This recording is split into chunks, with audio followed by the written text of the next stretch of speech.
Welcome back, everybody, to another segment of Wednesday Wisdom, sponsored by K-12 Sports Tech on the Educational AD Podcast.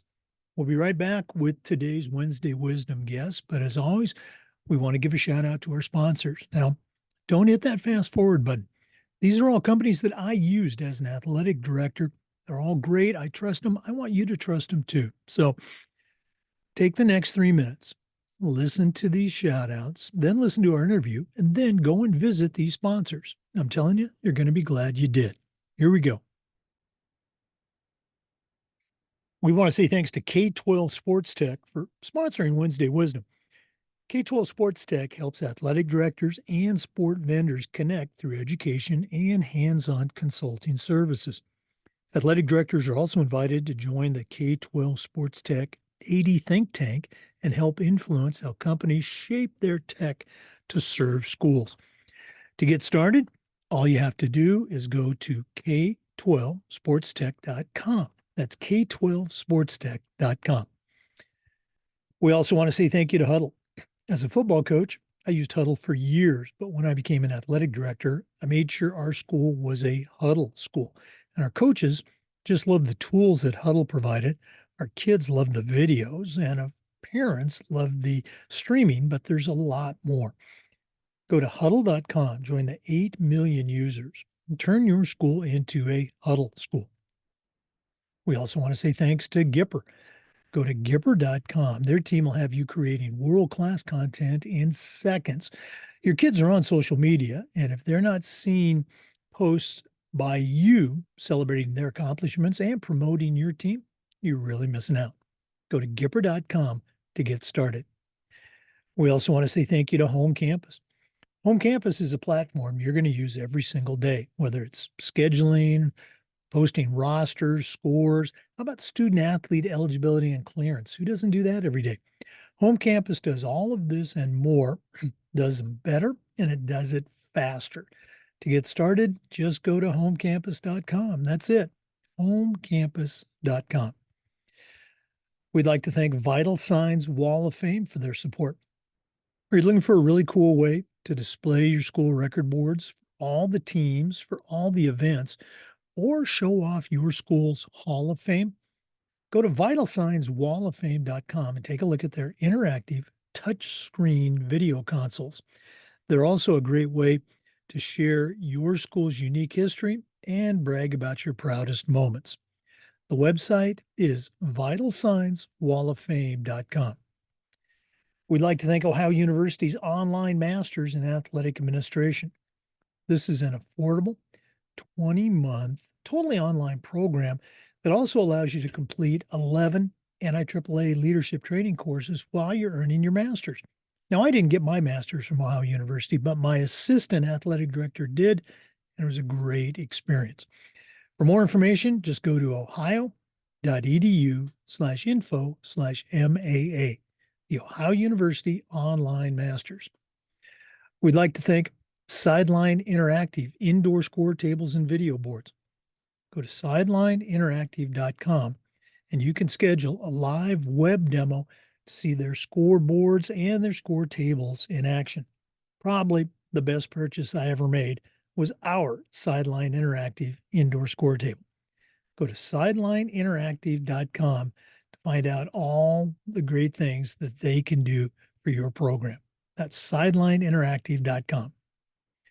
We want to say thanks to Hometown Ticketing, the leading digital ticketing provider to schools and colleges. I don't think I need to say anything more. Go to hometownticketing.com. It's digital ticketing that offers more. We want to say thanks to Snap Raise. Have you ever been disappointed after spending weeks and weeks with a fundraiser? Well, those days are gone. Go to snapraise.com. It's hands down the best online fundraiser out there. We used it at our school with tremendous success. Our coaches loved it. Our parents loved it because it works.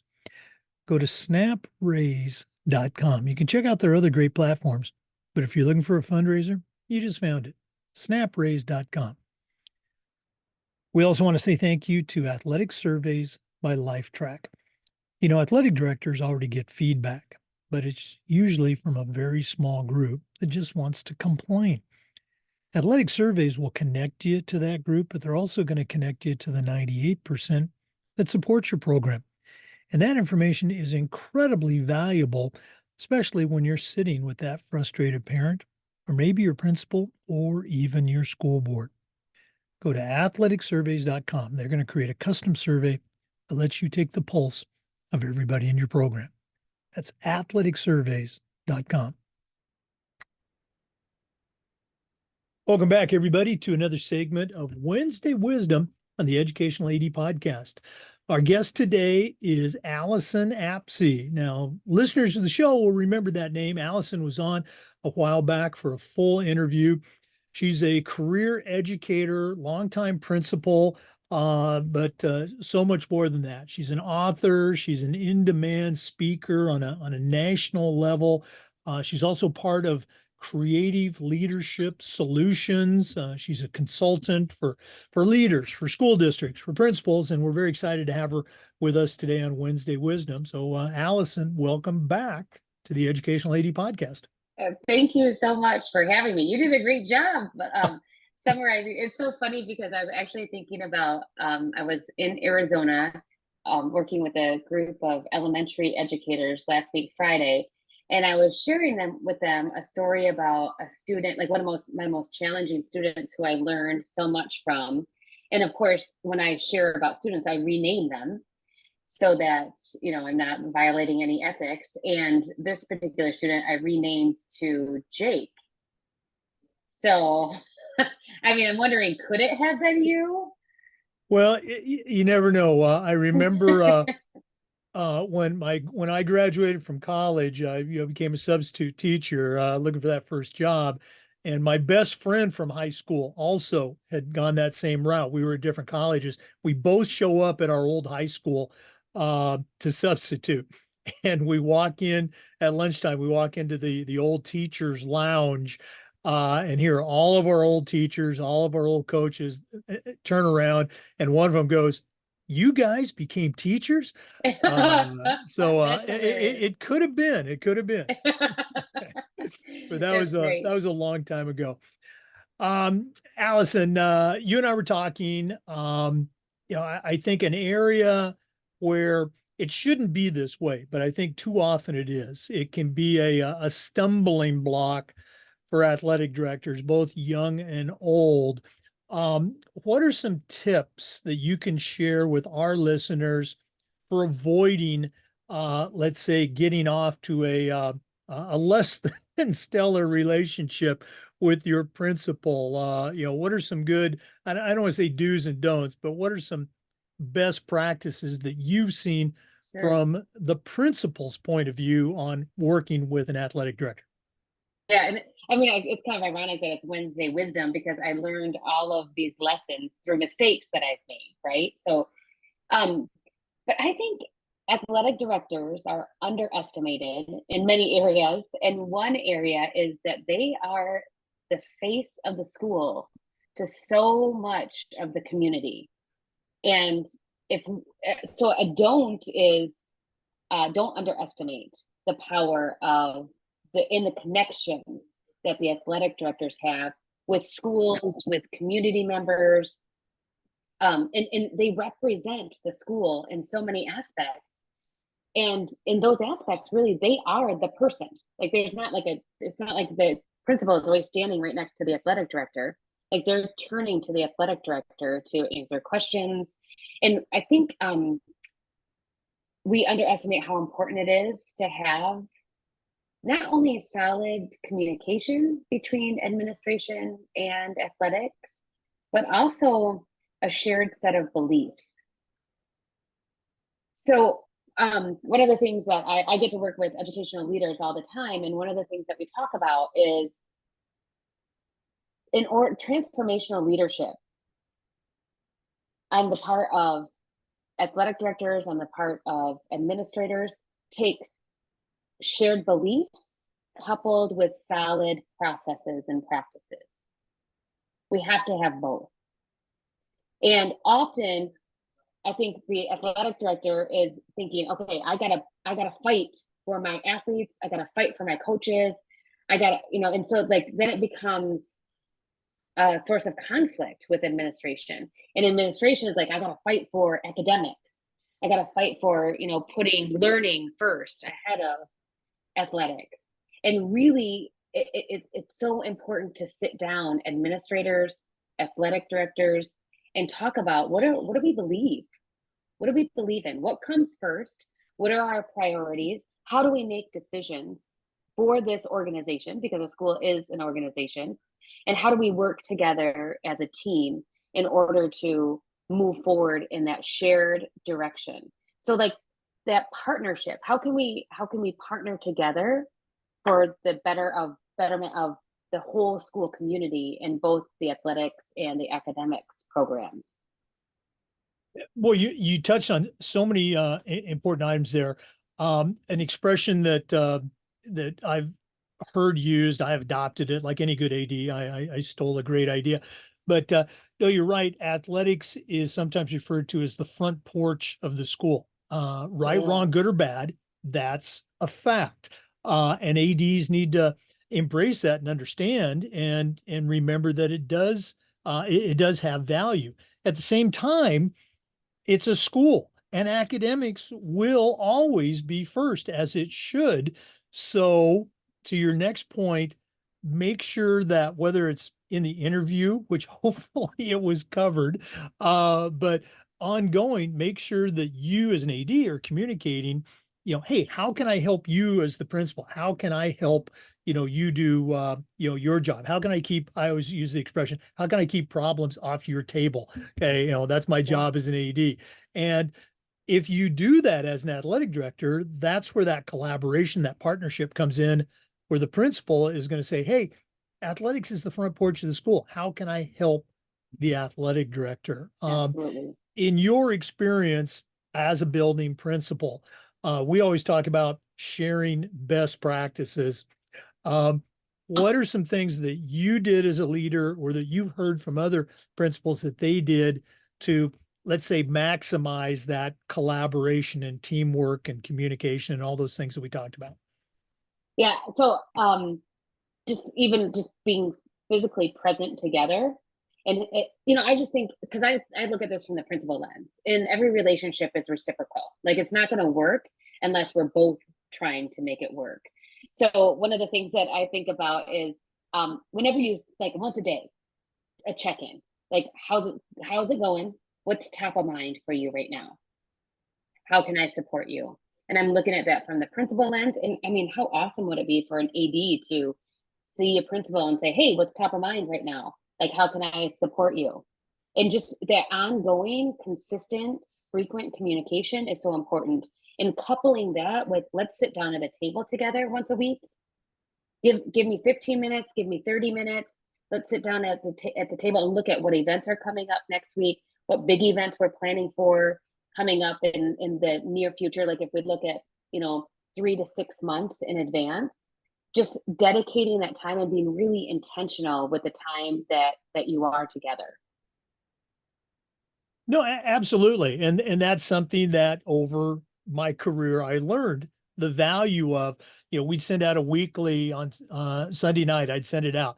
Here's the games that are coming up this week for Mm-hmm. teachers. So they knew about early dismissals, et cetera. I would send a specific copy to our principal and at a private school, a head of school, to their administrative assistant. And I'd add a little note, hey, Tuesday is senior night for volleyball. If the principal wants to come by and, say a word or shake hands with parents, because again, your principal as an AD, it's easy to go, well, geez, the principal didn't come to my game this night or this week, but they're not going to come to every game because they've got other principal things they have to do.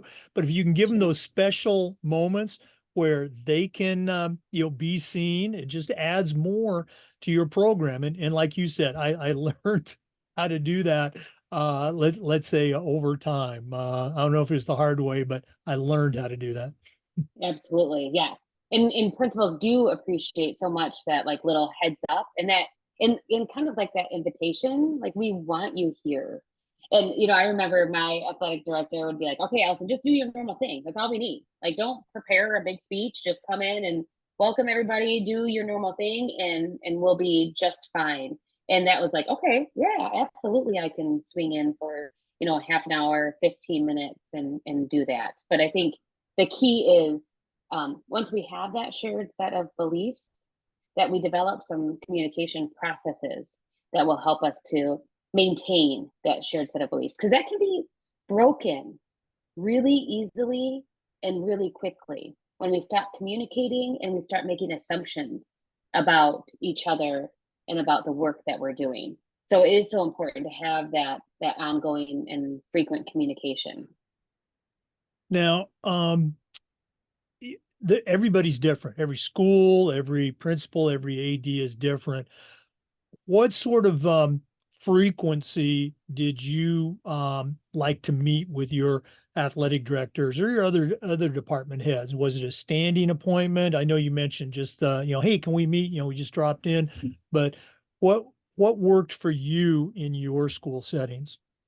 Yeah, great question. So it was like the daily check-ins, and being really intentional about the questions that you ask. So saying, how are you? It's not going to get the information that you necessarily want, because people are just, their natural reaction is going to be like, I'm good, or I got a lot going on. Well, that doesn't give you a whole lot of information. But if you ask an intentional question like, hey, what's top of mind? What are you working on right now? How can I support you? And but making sure that we front load the expectation that those are quick conversations. Like, you don't need to do any niceties. Like, just lay it out for me. When I ask like what's top of mind, lay it out for me. Let me know what help you want, and I'm going to back up and not provide help that's not wanted.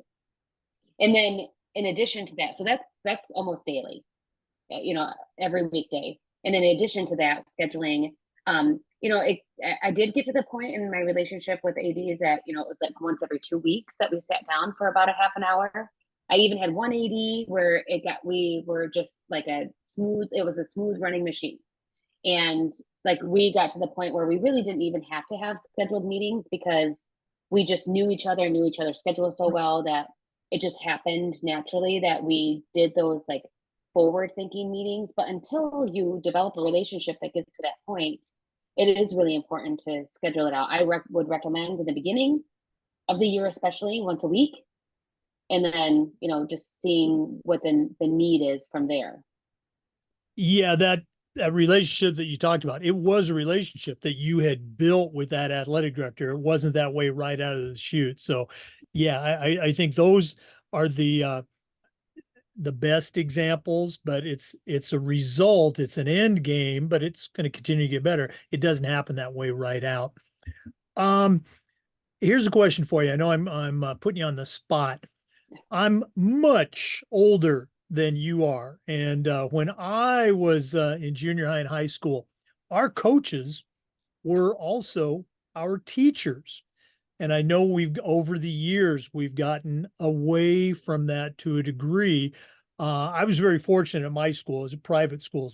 Most of our coaches taught or worked on campus, and it was just great. Obviously, I'm a big fan of that. Um, what's your position? And this is where I put you on the spot on the value that a quality teacher slash coach brings to the life of the school. Oh my gosh. God, I don't even know if I can put a value on it, because they contribute so much to the school community. Like, they are role models for students who may not be engaged academically in other classes, soar in really effective coach slash teachers classrooms. I've seen it work magic in a school. I've also seen issues where, it almost feels like we have teachers who are coaches who use every excuse in the book to get out of staff meetings or trainings or anything that's academic. Like, I've definitely seen both sides, but just like you said, the bottom line is about a set of beliefs, about work ethic, about effectiveness, and both the teaching end and the coaching end. Like, you learn so much about students as when you're working with them as athletes. You learn so much about feedback and how to provide effective feedback. And I think that's one area that really also could use a spotlight is how do we take the lessons we learn as coaches and the power of immediate, specific, encouraging feedback and take that and apply it to the classroom with learning. Because we have so many, I mean, you're a basketball coach and you're giving instruction. I mean, I'm not really a basketball player, so I'm not going to use any specific terms, but you're helping someone with, like, say a layup, and you're like giving them feedback. Okay, go try it again. Let's see how you do. Okay, you got it this part this time. Now I want you to try this. Like, when do we do that in the classroom with learning? I think there's so much we could learn from coaching. I think the same is true for our band teachers and for musicians and the coaching that they get, and how can we apply those same kind of concepts to learning in the classroom, because in so many cases for secondary students, learning feels so passive, whereas athletics feels like such active learning and improvement. No, you're so right. And, whether it's, a classroom setting, a musical instrument, or out on the field or the courts, um, teachers, coaches, directors, they understand that that's how kids, whether it's elementary or high school kids, that's how they get better. They try Yeah. something, they fail, and then the coach, the director, the teacher is there to pick them up and say, okay, well, good try. Let's do it this way, or let's try a different way. And so many parents these days, they want to remove any possibility of failure Mhm. because they think it's going to damage their children, not realizing, hey, that's how we all get better. Right. And that's not exclusive to children. Like, that's how we get better as adults too. Mhm. And we don't have a lot of opportunities for that direct feedback as adults, unless we are, Right. professional athletes or athletes or musicians. We both have just said it in the podcast. That's how we got better, through those Yes, mistakes that yes, we made. yes. Allyson, great stuff today. If one of our listeners wanted to reach out, find out more, find out about your book or all the things that you do, or maybe even bring you to their school, what's the best way they can get a hold of Allyson Apsey? Yeah, well, thank you for mentioning that. So I am Allyson Apsey at everything. So Allyson Apsey at gmail.com. My name is spelled a little unusually. My first name is Allysson and then Apsey. Or you can find my website at AllysonApsey.com. Okay. And Allyson is fairly active on social media too. So, look for some cool posts. Allyson, thanks for joining us today on Wednesday Wisdom. Hopefully, we can get you back down the road, and all the best with the many things you got going on right now. Same to you, Jake. Keep cool. Oh, okay, I will. For our listeners, we want to say thanks to you and remind you that we upload the Zoom recordings of all of our interviews to the Educational AD Podcast YouTube channel. We do this segment every week, and just about every day we try to share best practices on the Educational AD Podcast. We hope you'll join us next time. Before we go, of course, we want to acknowledge our sponsors again. K-12 Sports Tech, Abby Emerson and her team there, reach out, get in touch with them, join the AD think tank. We want to thank Gipper, create world-class content for your social media account. Go to Gipper.com. Huddle, I used Huddle as a football coach. I used it as an AD. Turn your school into a Huddle school. Go to Huddle.com. You've heard me say before, home campus is a platform you're going to use every single day. If for no other reason, the athlete eligibility and clearance packages, go to homecampus.com. Sideline Interactive, indoor score tables and video boards, go to sidelineinteractive.com. Athletic surveys. At my school, we use surveys for just about everything. Go to athleticsurveys.com, find out all the things they can do for you. We want to say thanks to Hometown Ticketing. It's the leading digital ticketing provider to schools and colleges. It's hometownticketing.com. Snap Raise, it's hands down the best online fundraiser out there. Go to snapraise.com. Vital Signs Wall of Fame, check out their interactive touchscreen video consoles for school record boards, for halls of fame. Go to vitalsignswalloffame.com. Ohio University and their online master's program. I didn't get my master's from there, but my assistant AD did, and it was a fantastic experience. Go to ohio.edu/info/MAA. And one more time, K-12 Sports Tech, we want to thank them for sponsoring Wednesday wisdom. Thanks again for listening. We'll see you next time on the Educational AD Podcast.